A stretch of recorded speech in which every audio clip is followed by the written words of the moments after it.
الرجيم بسم الله الرحمن الرحيم سبحان ذي العز شامخ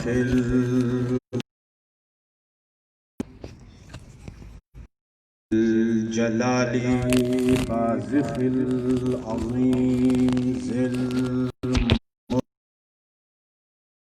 القديم مالك الأملاك مفلك الأفلاك مسخر الشمس والقمر مكور الليل مكور النهار على الليل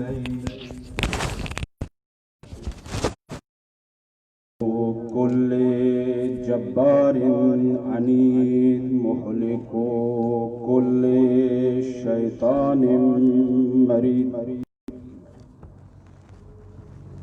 رب الجنة والناس لا يسخره المستصرخين لا يبرمه جلت عظمته وأمت مولته والصلاة والسلام على نبي الأمي الهاشمي القرشي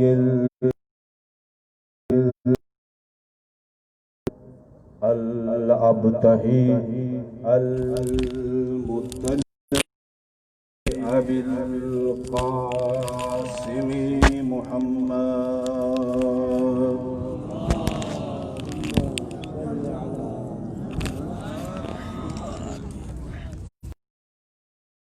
أهل بيته الطيبين الطاهرين المعصومين المنتجبين المنتخبين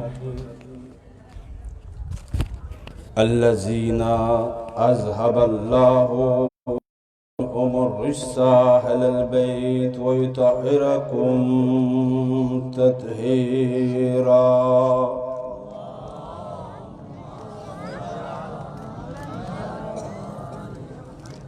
أما بعد قال إمامنا الرضا عليه السلام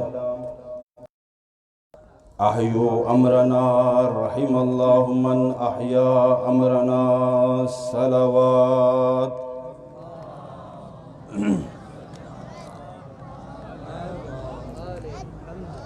سامعین ذی وقار ارباب دانش و اہل علم حضرات، سب سے پہلے منتظمین صدر و اراکین کا شکریہ ادا کرتا ہوں، اور حاضرین تمام طلاب کا بھی جو تمام خطبہ کو سننے کے لیے آتے ہیں، اور یہ تمام چینل والے برادران، خدا ان کی توفیقات میں بھی اضافہ فرمائے، اور جو کوئی حاجت لے کے آئے ہیں ان کے حاجت روائی فرمائے۔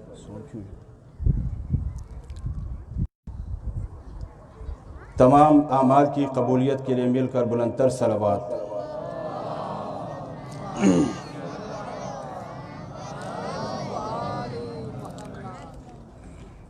امام رضا علیہ السلام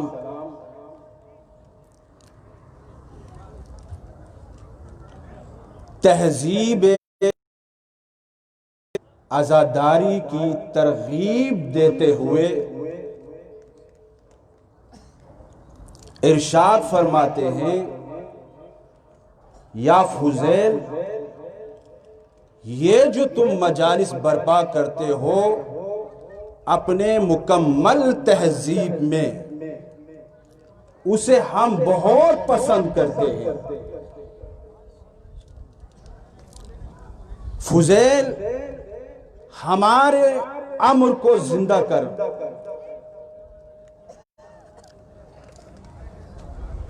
اللہ رحم کرے گا اس شخص پر جو ہمارے امر کو زندہ کرے گا. توجہ ہے نا عزیزان گرامی؟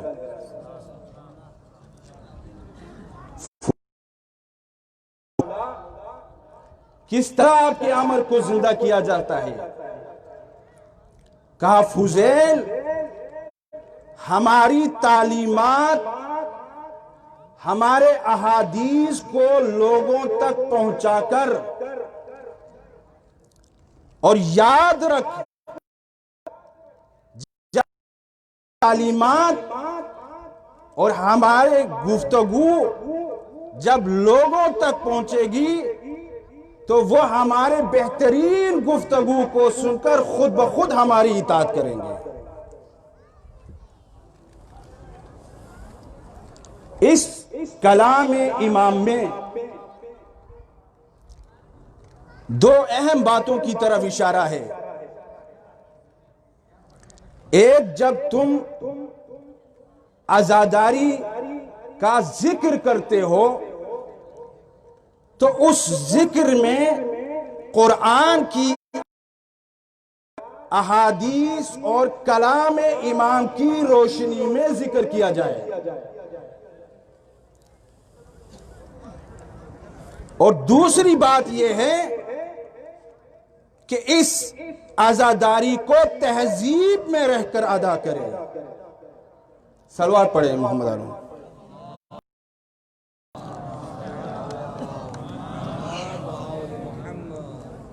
تو معلوم ہوا کہ تہذیب عزاداری کی حفاظت ہماری ذمہ داری ہے. خود عزاداری کی حفاظت ہماری ذمہ داری نہیں ہے. خود عزاداری کی ذمہ داری اللہ اور اس کا نمائندہ جسے وارث بنا کر اللہ نے پردے غیب میں رکھا ہے، وہی اس کا ضامن ہے. تہذیب کا فائدہ کیا ہے عزیزو؟ کسی خطے میں جائیں، کسی قوم میں جائیں، ہر ایک ذکر کرتے ہوئے نظر آئیں گے، لیکن ان میں اور ہم میں یہ فرق ہونا چاہیے. ذکر ہر کوئی کرتا ہے، لیکن ہم جو ذکر کرے مکمل تہذیب کے ساتھ ذکر کرے. اور میں فخر سے کہتا ہوں اسی تہذیب کی وجہ سے ہمارا ادب بلتستان معروف ہے. یہ ہمارے بزرگان، علماء بزرگان کی قربانی ہے، ان پر سلام ہو. 12 محرم گزرنے کے بعد روحانی اور معنوی کیفیت میں اگر کوئی تبدیلی نہیں آئی تو اسے اللہ کے ہاں جواب دہ ہونا پڑے گا کہ تو نے مجلس سے کیا کچھ لیا ہے، مجلس سے کیا کچھ اخذ کیا ہے. معلوم ہوا، سنیے عزیزان گرامی، مجلس میں آنا اس میں یہ شرط نہیں ہے کہ آتے وقت دانشور ہو. توجہ چاہتا ہوں.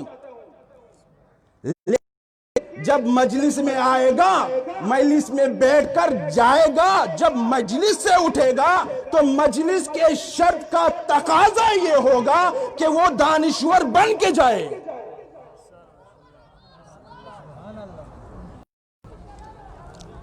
کہ وہ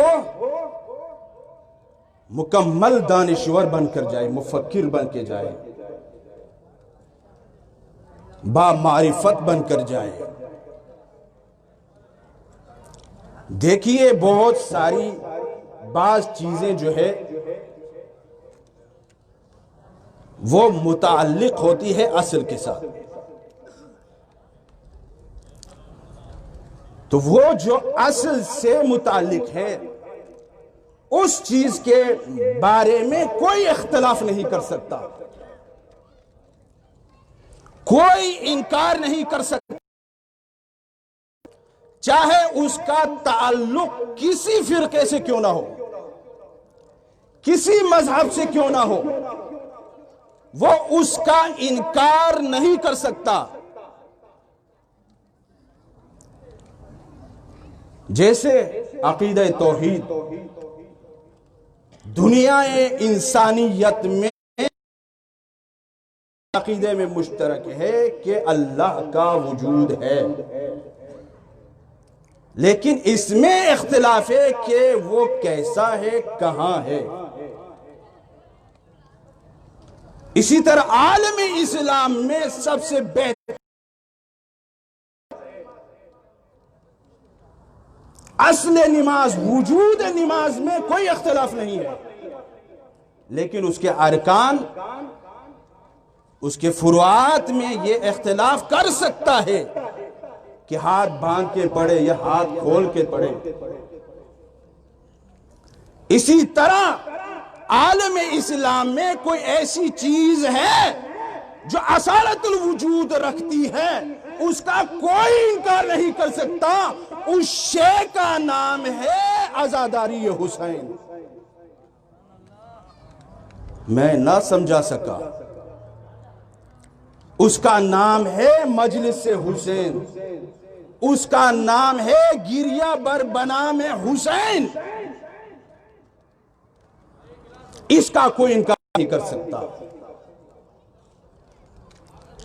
پھر بھی کوئی اگر انکار کرے، محرم کے چاند طلوع ہوتے ہی بدعت کا فتویٰ شروع ہو جائے،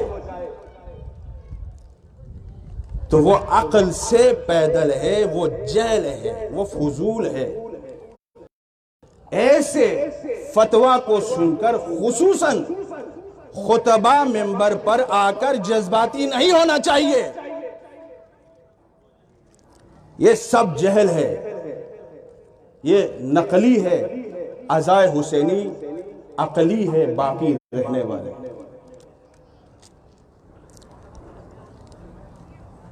تو عزیزو، یہ عزاداری،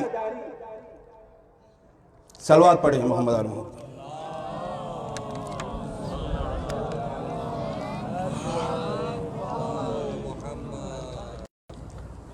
تو بدعت پر یہ فتویٰ لگائے تو پریشان ہونے کی ضرورت نہیں، غضبناک ہونے کی ضرورت نہیں ہے، کیونکہ آپ باب مدینۃ العلم کے محبت رکھنے، علم کا زمانہ ہے، علم کے وسیلے سے ان کے حوصلے کو پست کریں۔ تم اگر انکار کرنا چاہتے ہو، اپنے بزرگان کی کتاب تو پڑھ کے آؤ، بدعت کی تعریف کر کے دکھاؤ۔ اب میں اس تفسیر میں نہیں جا سکتا کہ بدعت کی کون کون سی تعریفیں ہیں، جو مشترکہ متفق علیہ جو تعریف ہے علماء کلام اہل سنت و اہل تشیع نے جو کی ہے۔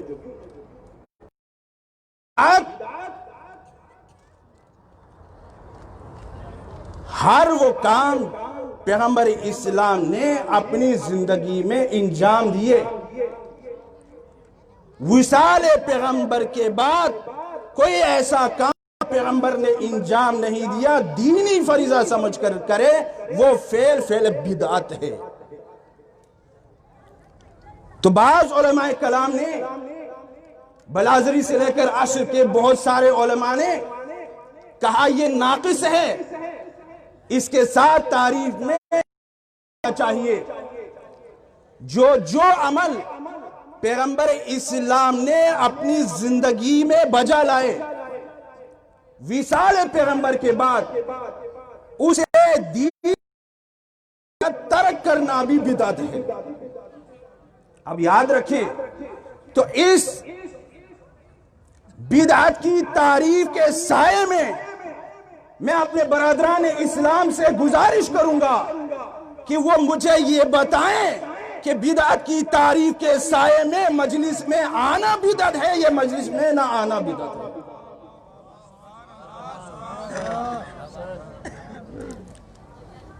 علم کا زمانہ ہے، ہمارے ہاں سوال کرنے والوں کو تلوار سے ذبح نہیں کیا جاتا. ہمارے ہاں سوال کرنے والوں کو مرتد نہیں کہا جاتا، بلکہ ہمارے ہاں جو شک لے کر آئے اسے ہم علم کی تلوار سے اس کے شک کو کاٹتے ہیں. تو میں نے کہا کہ بعض ایسی چیزیں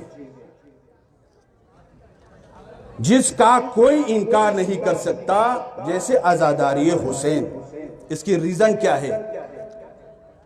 ہمارے بر صغیر مشہور مورخ محدث بڑا ہی متعصب، جس نے جب بھی قلم اٹھایا ہے شیعوں کے خلاف اٹھایا ہے، تعصب کو کمال انتہا تک اس نے پہنچایا. وہ یہ کہتا ہے کہ شیعوں کی تہذیب کو بھی قبول نہیں کرنا، شیعوں کے ثقافت کو قبول نہیں کرنا. وہ شخص اپنے آخری عمر میں ایک مقالہ لکھتا ہے، جو مقالہ کتابچے کی شکل میں ہے. اس کتاب سر الشہادتین. اس متعصب مورخ کا نام ہے محدث دہلوی، جسے ہمارے برادران ولی ہند کہتے ہیں. یہ اپنے آخری عمر، دیکھیں کتنا بڑا متعصب ہے، جس نے کتاب تحفہ اثنا عشریہ لکھی، جس میں ہمارے شیعوں کے عقائد کا مذاق اڑایا گیا ہے. وہ یہ لکھتے ہیں اور کہتے ہیں کہ دیکھو انکار کر سکتا ہے، تہذیب عزاداری کا انکار کر سکتے ہیں، ثقافت عزاداری کا انکار کر سکتے ہیں، ہر چیز کا انکار کر سکتے ہیں، لیکن ایک چیز کا انکار نہیں کر سکتے ہیں. وہ کیا ہے؟ گریہ بر بنام حسین، عزاداری حسین، مجلس حسین. کون کہہ رہا ہے؟ متعصب مورخ محدث دہلوی. اس کی وہ ایک مشہور معروف روایت کو نقل کرتا ہے.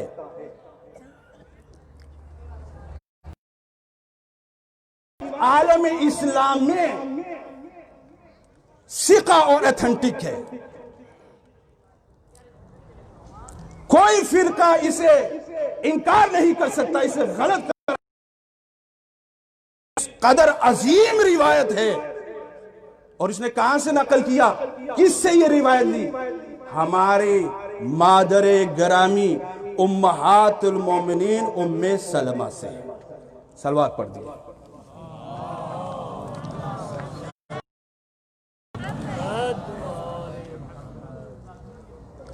ام سلمہ سے یہ روایت کی. ام سلمہ اس روایت کی راویہ ہے.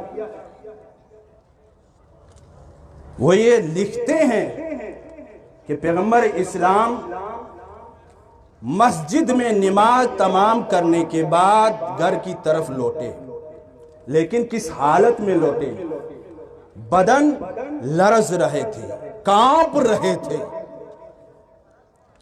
دروازے پہ تھی جناب ام سلمہ. ام سلمہ نے یہ حالت دیکھی.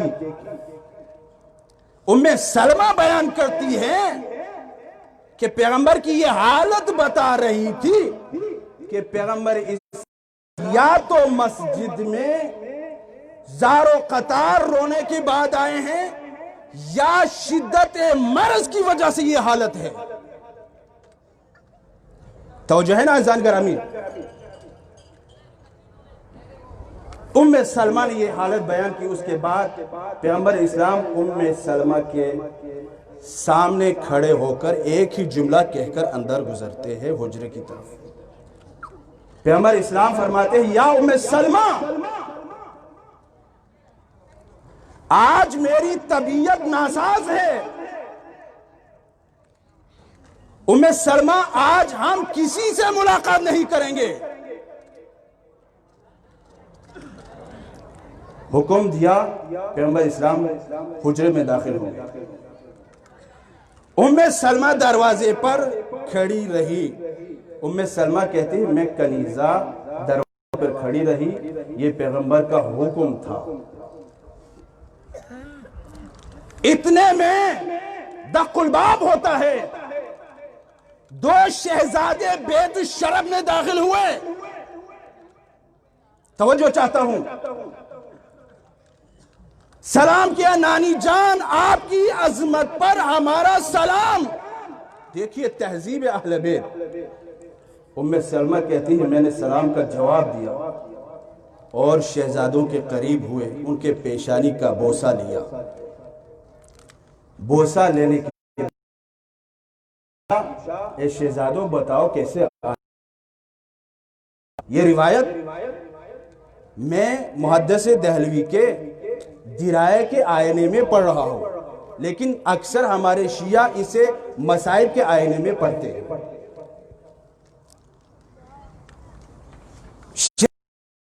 ام سلمہ کہتی ہے ان میں سے جو 4 سال کا شہزادہ تھا، اس نے کہا نانی ہم مسجد میں گئے تھے، نانا سے ملاقات نہیں ہوئی، اس لیے دل میں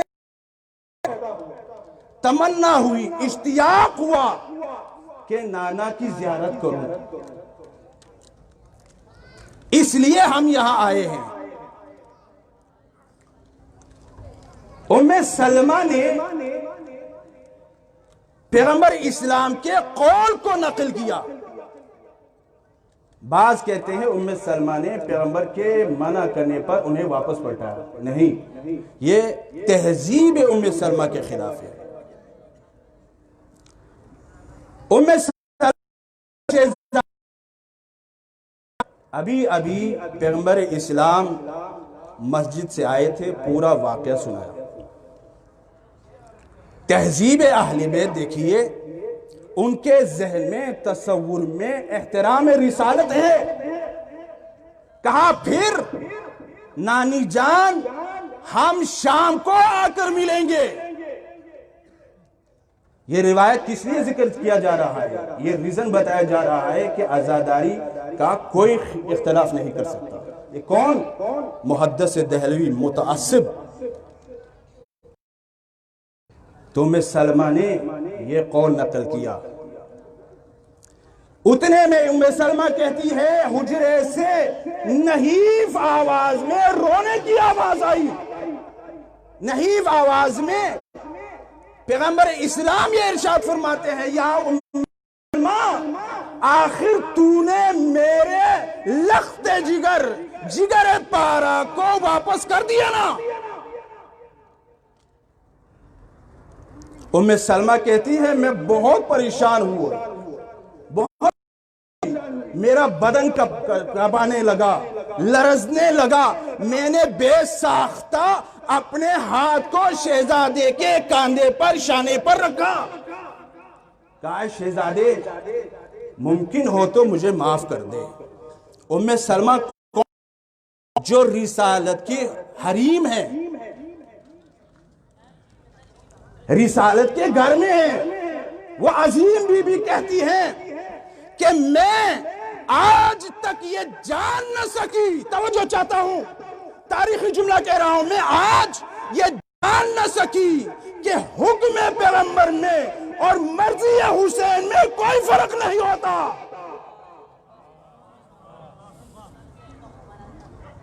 عزیزو صلوات پڑھی محمد علیہ۔ نعرہ تکبیر، نعرہ تکبیر، نعرہ رسالت، نعرہ رسالت، نعرہ حیدری، حیدری، بر حبیب خدا خاتم الانبیاء بآواز بلند صلوات۔ جزاک اللہ پیر مرشد سعید صاحب۔ تو عزیزان گرامی، ام سلمہ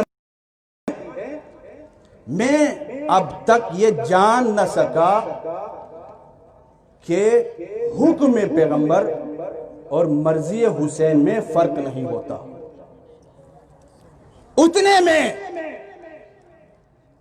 پیغمبر اسلام نے بچوں شہزادوں کو بلایا. دونوں شہزادے حجرے میں داخل ہو گئے. سلمہ کہتی ہے میں کنیزہ چوکھٹ پر سر رکھ کے بیٹھی. اتنے میں حجرے سے رونے کی آواز آئی. سلمہ دوڑتی ہوئی حجرے میں داخل. منظر دیکھا پیغمبر اسلام پر شہزادے ہیں, سوار ہیں, اور پیغمبر اسلام کا ریش مبارک آنسوؤں سے تر ہے. جناب سلمہ نے عرض کی یا رسول اللہ کیسی حالت ہے, رونے کا سبب کیا ہے؟ پیغمبر اسلام فرماتے ہیں سلمہ آپ دیکھ رہی ہیں نا, جو ہی میرے شہزادے میرے سینے پر سوار ہوئے یہ ملک آیا, یہ فرشتہ آیا, یہ جبرائیل آیا. اس نے مجھے محضر شہادت امام حسین کے واقعے کو واضح تر بیان کر دیا. اس نے مجھے واقعے کربلا کو مکمل پڑھ کے سنایا. سلمہ یہ کہتا ہے یہ میرا لال حسین کربلا میں 3 دن پیاسا رہنے کے بعد انہیں ذبح کر دیا. یہ واقعہ بیان کرنے کے بعد باقی جو آگے روایت کے حصے ہیں ہم شیعہ مسائل کے لیے بیان کرتے ہیں. محدث دہلوی اپنی کتاب کو مکمل کرتے ہوئے یہاں پر جملہ کہتے ہیں روایت کو روک کر, یہ ریزن دینا چاہتا ہے کہ عزاداری کا کوئی اختلاف نہیں کر سکتا. اور دوسری بات آپ کے ذہن میں بدعت.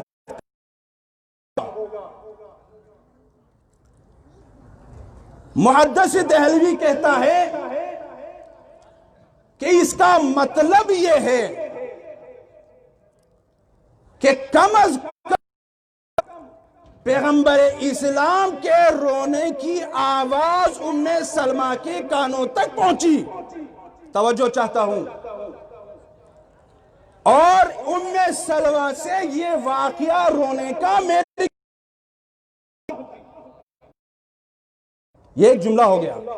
اس سے عظیم جملہ یہ کہتا ہے معلوم ہوتا ہے پیغمبر اسلام زندہ تھے,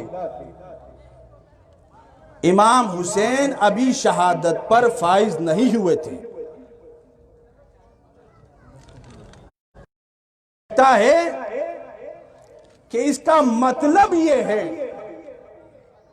کہ محضر شہادت امام حسین کی پہلی مجلس شہادت امام حسین کے بعد نہیں ہوئی, بلکہ محضر امام حسین کی شہادت کی پہلی مجلس پیغمبر اسلام کی زندگی میں منعقد ہو چکی تھی. کتنی بڑی دلیل ہے عزیزو. اب اس نے یہ ثابت کر دیا نا. اب میں برادران اسلام سے بدعت کے تاریخ کے سائے میں پوچھنا چاہتا ہوں کہ جو مجلس پیغمبر اسلام کی زندگی پر کرنا بدعت ہے یا نہ کرنا بدعت ہے؟ بس عزیزو میں نے اپنے گفتگو کو سمیٹ لیا. آج امام حسن کے یتیم قاسم کا تذکرہ کرنا ہے. صلوات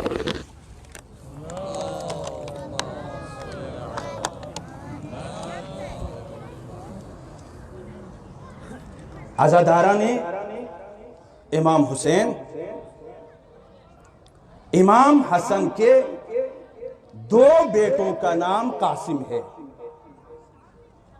ایک بیٹا امام حسن کی زندگی میں مولا کائنات کے ساتھ جنگ نہروان میں شریک ہو کر جام شہادت نوش کر گئے۔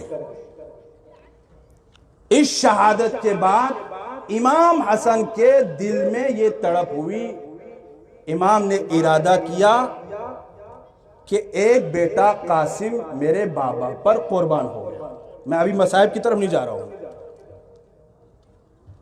میرا ارادہ ہے اگر مجھے اس کے بعد ایک بیٹا دے تو اس کا نام قاسم رکھوں، اسے اپنے بھائی پر قربان کرنے کے لیے کربلا میں بھیجوں۔ اس جناب قاسم کا دوسرا نام ہے مراد حسین، جس طرح عباس کا دوسرا نام مراد علی ہے۔ امیر کائنات نے دعا کی تھی کہ میرا ایک بیٹا ہو تو میں اسے کربلا میں اپنے بیٹے حسین پر قربان کروں گا۔ تو عباس مراد علی ہے، قاسم مراد امام حسن ہے۔ سامعین گرامی قدر، عزاداران امام، جب امام حسن علیہ السلام کی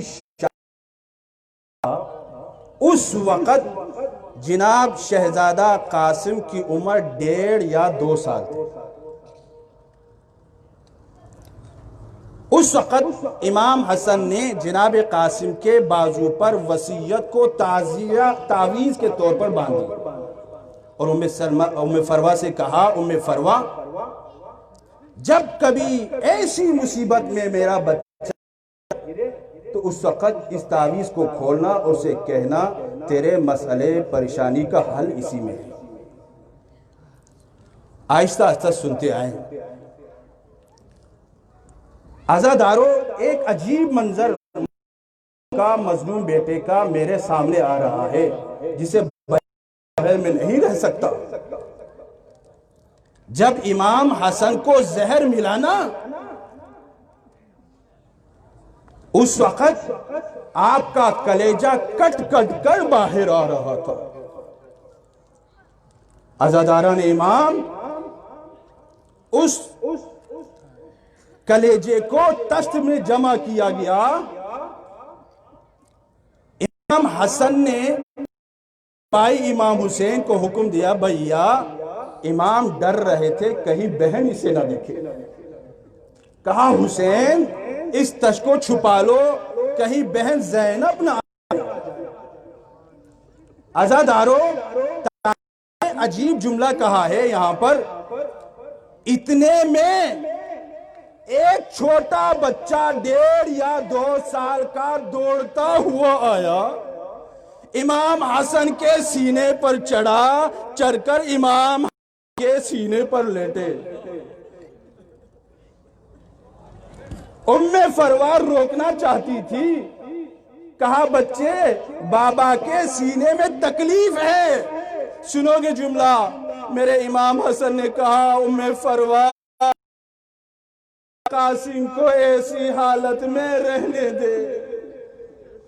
کہا امام آپ کو بہت تکلیف ہے، کہا کوئی بات نہیں، سامنے قاسم کا وہ منظر کربلا کا نظر آ رہا ہے، میں کہوں گا میرے امام نے محبت ام کی وجہ سے شاید پورا واقعہ نہیں سنایا، شاید یہ کہنا چاہتے تھے فروا اس وقت میرا صرف کلیجہ کٹ کے آ رہا ہے، لیکن میرا یہ بچہ کربلا میں پورا بدن کٹ کر کے زمین پر گرے گا۔ ہائے آزادارے نے شہزادے، آج خاص میں اس محفل میں بیٹھ کر نظارہ کیا تو اکثر ہمارے اس میں جو حاضر ہوتے ہیں قاسم کے عمر کے بچے یہ میرے سامنے نظر آ رہے ہیں۔ خدا انہیں سلامت رکھے، خدا ان کے عمر میں برکت دے، صدقے میں ان کے والدین کو عمر طولانی دے، انہیں قاسم کے غم کے علاوہ کوئی غم نہ دکھائے۔ عزادارو، کربلا میں قاسم کا 13 سال تھا۔ شب عاشور میں سلام کروں گا ان ماؤں کو جن کی تہذیب اس انتہا پہ تھی، اپنے بچوں کو اس کٹھن مرحلے میں بھی تربیت کر رہے تھے۔ ام فروا اپنے یتیم بچے کو پہلو میں رکھ کر تربیت کر رہی تھی۔ امام حسین اور حضرت عباس خیمے کا رہے تھے، فروا کے دروازے پر پہنچے نا، دیکھا ام فروا اپنے بچے کو پاس پہلو میں بٹھا کر رکھ کر کہتی ہے، بچہ میرا بیٹا قاسم میں غریب ہوں، میں غیر ہوں، قاسم میں نے بہت ساری مصیبتیں دیکھی ہے، قاسم میں نے تیرے بابا کے جنازے کو واپس آتے ہوئے دیکھا ہے، قاسم قربانی کا دن ہے، مجھے شرمندہ نہ کرنا، لیلا کے لال پر کوئی تیری زندگی میں آنچ نہ آئے۔ عزادارو، قاسم یہ کہتا ہے، حضرت عباس دیکھ رہے ہیں، اٹھ کر ماں کے پیشانی کا بوسہ لیتا ہے۔ عجیب منظر ہے، ارباب مقاتل بیان کرتے ہیں، پیشانی کا بوسہ لینے کے بعد قاسم یہ کہتا ہے، اماں فکر نہ کرنا، کل کا وقت تو آئے دو، میں جنگ لڑوں گا۔ اے اماں، بابا کا لاشا، بابا کا جنازہ تو واپس آئے تھے نا، وہ واپس آنے کے قابل تھے نا، لیکن میں ایسا جنگ لڑوں گا، میرا جنازہ واپس آنے کے بھی قابل نہیں رہے گا۔ عزادارو، قاسم اس تردد میں تھے کہ میں کمسن ہوں، جانتے تھے اس پر جہاد واجب نہیں ہے، شاید مجھے میری کمسنی کی وجہ سے میری نصیب بد نصیبی میں بدل نہ جائے، لیکن یہ بلاغت کے خلاف تھے کہ اپنا ذکر خود کرتے، اس انتظار میں تھے، موقع تلاش کر رہے تھے کہ جب امام حسین نے شب عاشور جب کہا نا، یا صاحب تم اگر جانا چاہتے ہو سب چلے جاؤ، یہ قصہ ختم ہونے کے بعد قاسم کو موقع ملا۔ قاسم نے اٹھ کر، چچا کل اس قربانی کی شہادت میں میرا نصیب ہے کہ نہیں، میں شہید ہوں گا یا نہیں؟ امام پر ضروری تھا تردد کو دور کرنا، امام جانتے تھے، لیکن لوگوں کو بتانے کے لیے یہ جو سوال کر رہا ہے، معرفت بڑا سوال ہے، یہ بچہ نہیں، تاکہ لوگ جانیں امام نے لوگوں کو بتانے کے لیے قاسم سے سوال کیے، قاسم کیف الموت عندک؟ عزیزان گرامی، آپ فلسفہ پڑھ چکے ہیں، فلسفہ جانتے ہیں، آج تک فلسفہ میں قاسم کی یہ بات نہیں ملتی، آج تک فلسفہ نے ذائقہ موت کو نہیں بتایا، لیکن قاسم اس معرفت پر تھے کہ قاسم ذائقہ موت کو بتا رہے ہیں۔ کہا، چچا جان اگر آپ پر فدا ہونا ہے، دین کی بقا ہے احلا من العسل، تو یہ موت میرے سامنے شہد سے بھی میٹھا ہے۔ ہائے عزاداران حسین، شب عاشور کے بعد جب وقت قربانی آتے ہیں نا، اس وقت قاسم اذن جہاد کے لیے آخری سلام کرنے کے لیے چچا کے پاس آتے ہیں۔ سلام کرنے کے بعد جب میرے امام سے اذن چاہی نا، تو میرے امام نے قاسم سے کہا، قاسم تو میرے بھائی کی نشانی ہے، قاسم میں تجھے کیسے اجازت دوں؟ جب پہلی فرصت میں قاسم کو اجازت نہ ملی نا، تو تاریخ یہ کہتی ہے کہ قاسم اپنے سر کو گھٹنوں پر رکھ کر رونے لگا، چیخنے لگا۔ ارباب علماء بیان کرتے ہیں کہ بیوہ ماں، بیوہ عورت پر یتیم بچے کا پالنا بہت مشکل ہے۔ بیوہ ماں یہ اس حساسیت میں ہوتے ہیں کہ اس کے باپ کا سایہ نہیں، کہ کوئی ہمسایہ میرے بچے کو نہ رلائے۔ یہاں تک ہوتی ہے کہ اگر ہمسائے میں کسی غیر کا بچہ بھی روئے، ماں پریشان ہو جاتی ہے کہ کہیں میرے یتیم کو تو نہیں مارا۔ ہائے عزادارو، قاسم نے اپنے گھٹنے پر سر رکھ کے رویا نا۔ جب ام فروہ جناب زینب کے پاس بیٹھی تھی، قاسم کے رونے کی آواز آئی، بیوہ امام حسن چیخ کر اٹھتی ہے، ہائے میرا یتیم قاسم رو رہا ہے۔ ہائے عزادارو، جناب زینب نے کہا جاؤ ام فروہ دیکھو۔ عزادارہ نے شہزادہ قاسم، اس وقت ام فروہ دوڑ کے آتی ہے، دیکھا قاسم رو رہے ہیں۔ قاسم کیا ہوا؟ قاسم نے کہا اماں نہیں دے رہے۔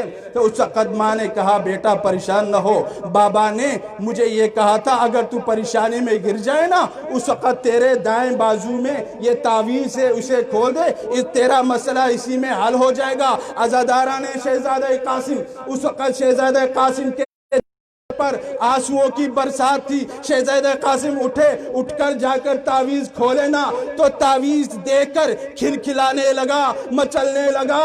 اس وقت ماں نے کہا قاسم کیا ہوا؟ کہا میرے مسئلے کا حل ہو گیا۔